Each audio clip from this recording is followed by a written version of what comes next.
ಭಿಕ್ಷೆ ಬೇಡಿ ಶಾಸ್ತ್ರ ಇಲ್ಲಿ ಈ ತರ ಇಲ್ಲಿ ಬದುಕೊಂಡಿರೋದು ಅದೇನೋ ಆ ಪುಣ್ಯಾತ್ಮ ಕನಕದಾಸರು ಸ್ವಾಮಿನ ತಂಬೂರಿ ನಮ್ಗೆ ಗಿಫ್ಟ್ ಕೊಟ್ಟು ನಾವು ನೀವೆಲ್ಲ ಇದರಿಂದ ಬದುಕೋ ಹೋಗಿ ಅಂದ್ಬಿಟ್ಟು ಅದರಿಂದ ನಾವು ಆ ತಂಬೂರಿನೇ ಯಾಕಂದ್ರೆ ಕುರುಬ ಜನಾಂಗಕ್ಕೂ ನಮ್ಮ ಜನಾಂಗಕ್ಕೂ ಎಲ್ಲರಿಗೂ ಸಂಬಂಧ ಇದೆ. ಯಾಕಂದ್ರೆ ಆ ತಂಬೂರಿ ನಮಗೂ ನಿಮ್ಗಿಬ್ಬರಿಗೂ ಸೇರಿತ್ತು, ಅದರಿಂದ ಒಂದು ಸಂಬಂಧ ಇದೆ ಅಂತ ಹೇಳ್ತಾ ಇವತ್ತು ನಮ್ಮ ಸುರೇಶ್ ಅಣ್ಣ ಅವರಲ್ಲಿ ನಾನು ಒಂದು ಮನವಿ ಮಾಡ್ತೀನಿ. ಸುರೇಶ್ ಅಣ್ಣ ಅವರ ಹೆಸರಲ್ಲಿ ನಮ್ಮ ಮೆಡಿಕಲ್ ಕಾಲೇಜ್ ಎಲ್ಲ ಆಗಿದೆ, ಫಸ್ಟ್ ಪ್ರಯಾರಿಟಿಲಿ ನೀವೇ ಮಾಡಿಸ್ಕೊಟ್ಟಿದ್ದೀರಾ.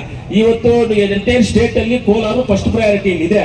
ಅದು ನೀವು ಇವರು ನಮ್ಮ ಶರಣ್ ಪ್ರಕಾಶ್ ಪಾಟೀಲ್ ಸಾಹೇಬರಿಗೆ ಮಾತಾಡಿ ಸ್ವಲ್ಪ ಅರ್ಜೆಂಟ್ ಆಗಿ ಮಾಡ್ಕೊಡೋ ತರ ನೀವು ಇನ್ನೊಂದು ಸ್ವಲ್ಪ ಪ್ರೆಜರ್ ಹಾಕಿದ್ರೆ ಇಲ್ಲ ಅಂತೀವಿ, ಇನ್ನು ಸ್ವಲ್ಪ ಹಂಗೆ ತೆಗೆದ್ರೆ ನಮ್ಮ ಮೆಡಿಕಲ್ ಕಾಲೇಜ್ ಆಗುತ್ತೆ.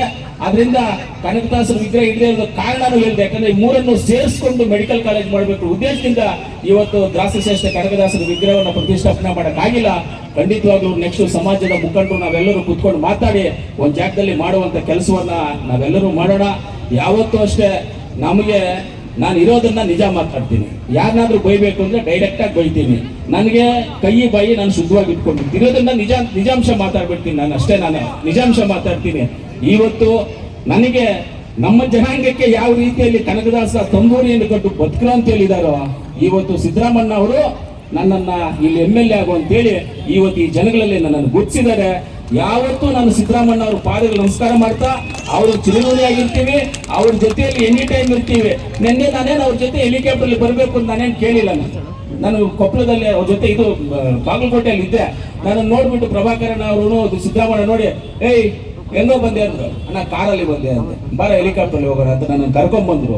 ಆಮೇಲೆ ಮನೆ ಹತ್ರ ಇಲ್ದ ಮೇಲೆ ಕಾರ್ ಇದೆಯೇನು ಅಂತ ಕೇಳಿದ್ರು ನನ್ನನ್ನ. ಅಣ್ಣ ಬರ್ತಾ ಇದೆ ಅಂದ್ರೆ ಇದು ಕಾಫಿ ಕುಡಿದ್ಬಿಟ್ಟು ಹೋಗು, ಕಾರ್ ಬಂದ್ಮೇಲೆ ಹೋಗು ಅಂತ ಹೇಳಿದ್ರು. ಏನ್ ಪ್ರಭಾಕರನ್ ನಿನ್ನೆ ಕರೆಕ್ಟೇ ಇಲ್ವಾ ಹೇಳಿದ್ರು. ಜೊತೆಯಲ್ಲಿದ್ದು ನಾನು ಅವ್ರಿಬ್ಬರೇ ಕಾಫಿನ ಕುಡಿದ್ರು.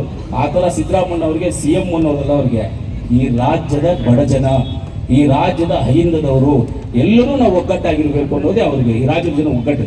ಅದರಿಂದ ನಾನು ಇನ್ನೂ ಒಂದ್ಸಲಿ ಸಿದ್ದರಾಮಣ್ಣ ಅವ್ರಿಗೆ ನಮಸ್ಕರಿಸ್ತಾ, ನಾನು ಇವತ್ತು ಇಲ್ಲಿ ಕೋಲಾರಲ್ಲಿ ಇರ್ಬೇಕಂದ್ರೆ ಕಾರಣ ಎಲ್ಲ ಜನಾಂಗದವರು ಸೇರಿದ್ದೀರಾ, ಅದರಲ್ಲಿ ನಾನು ಕಳಿಸ್ಕೊಟ್ಟಿದ್ದೆ ಸಿದ್ದರಾಮಣ್ಣ ಅವ್ರಿಗೆ ಚಿರುಣಿಯಾಗಿರ್ತೀನಿ ಅಂತ ಹೇಳ್ತಾ ಇವತ್ತು ಕನಕದಾಸರ ಜಯಂತಿಗೆ ನನ್ನನ್ನು ಕರೆದು ಮಾತಾಡ್ಲಿಕ್ಕೆ ಅವಕಾಶ ಮಾಡಿಕೊಟ್ಟ ತಂಬಳ್ಳಿ ಮುನಿಯಪ್ಪನವ್ರಿಗೆ, ನಮ್ಮ JK ಅವ್ರಿಗೆ, ಬಾಬು ಅವ್ರಿಗೆ, ಎಲ್ಲರಿಗೂ, ನಮ್ಮ ರಮೇಶ್ ಅಣ್ಣಗೆ, ಎಲ್ಲರಿಗೂ, ನಾನು ಎಲ್ಲ ಮುಖಂಡರು ಇರೋರಿಗೆ ಎಲ್ಲರಿಗೂ ಮುಖಂಡರಿಗೂ ನಾನು ಧನ್ಯವಾದಗಳನ್ನು ತಿಳಿಸಿ ನನ್ನ ನಮಸ್ಕರಿಸ್ತಾ, ಜೈ ಕನಕದಾಸರು, ಜೈ ಶ್ರೇಷ್ಠ ಕನಕದಾಸರ ಆಶೀರ್ವಾದ ನಮ್ಮೆಲ್ಲರ ಮೇಲೆ ಇರಲಿ.